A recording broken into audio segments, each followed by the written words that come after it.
Hi, it's TK with the weekly words of encouragement. In the last video devotional, we talked about being a light in this dark world. One way we can be a light is by giving the gift of presence. We can share the light of Jesus by being present in the lives of others. We live in a busy world of constant movement and activity. Busyness seems to be a badge of honor in our society. The busier the better is a common viewpoint and mantra. But in the rush of our days, we often miss out on opportunities to touch the lives of others. We rush from place to place with little concern for those whose paths we cross. For those of us who live with others, one benefit of the COVID-19 crisis was being forced to be present with those in our households. We couldn't escape by going to work or to the gym, shopping, and most other outside activities. We had to be present. Families and roommates spent more time together, sharing more meals together, finding shows to binge watch together, enjoying more activities together, such as board games and puzzles. And parents with school-age children had to be more present in the educational lives of their kids, overseeing their virtual learning. We were, maybe without realizing it or naming it, offering the gift of presence. Jesus, in many of the miracles he performed, offered a tangible expression of his presence in the form of a touch. For example, he healed a leper, recorded in Matthew chapter 8, verses 2 and 3. Suddenly, a man with leprosy approached him and knelt before him. "Lord," the man said, "if you are willing, you can heal me and make me clean." Jesus reached out and touched him. "I am willing," he said. "Be healed." And instantly the leprosy disappeared. Jesus' touch was significant because lepers were considered unclean according to the Mosaic law. So touching a leper caused the person who made the touch to also be unclean. But I believe Jesus' touch was intentional. He wanted to let the leper know that despite his disease, he mattered to Jesus. We also see Jesus offering the gift of presence when he visited Mary and Martha after the death of their brother Lazarus. He wept with them, even though he knew that God would be glorified by the miracle of Lazarus rising from the dead. As my study Bible reminds me, Jesus showed that he cares enough for us to weep with us in our sorrow.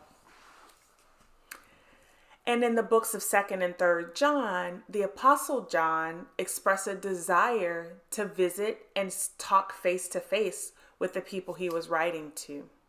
There's just something about being in the physical presence of others when possible. And even if you can't be there in person, there are other ways to connect with those around us. Phone calls, even for people like me who don't particularly like talking on the phone, hearing your friends or loved one's voice can be so comforting and special.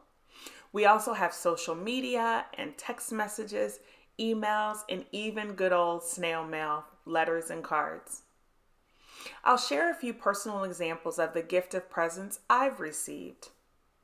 One of my best friends, Tanya, recently introduced me to the app Marco Polo.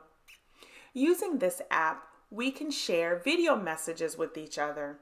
Now, we normally just text back and forth, but being able to see her beautiful face in video messages is so awesome. Similarly, I normally just text back and forth with another one of my best friends, Laura. But she called me one morning just to hear my voice. Now, I don't usually like to talk on the phone, but it was so nice to know I was on her mind. And in another example, my friend and mentee Alicia sent me an unexpected card in the mail last year, thanking me for being in her life. It may have been small in terms of cost and effort, but it was huge in my life because the card arrived just when I needed to know that I mattered. As Proverbs chapter 16, verse 24 says, kind words are like honey, sweet to the soul and healthy for the body. Now, I currently live in a different state from Tanya and Laura and Alicia, yet they all found ways to give me the gift of their presence. COVID-19 stripped our world of many comforts and things we thought we knew, but it also gifted us with many opportunities to be more present. I pray that we continue to give the gift of our presence regardless of the state of the world. Whether it's a family member or friend or coworker or a stranger, let's take a moment to reach out to someone every day.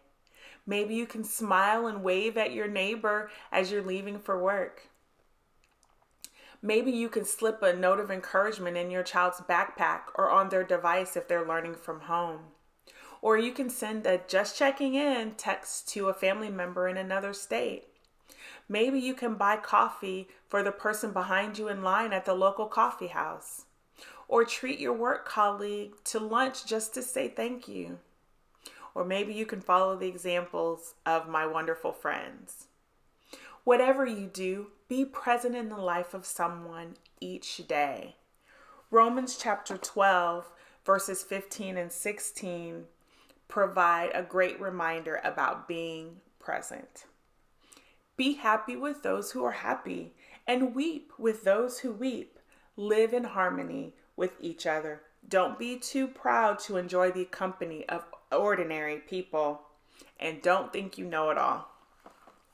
That last part is important because sometimes the gift of presence means keeping our opinions to ourselves. This dark world needs your light. So shine brightly for others by being present. Being present is such an amazing gift to give someone, and I pray you give that gift each and every day. Have a blessed week, and I'll see you next time. Bye.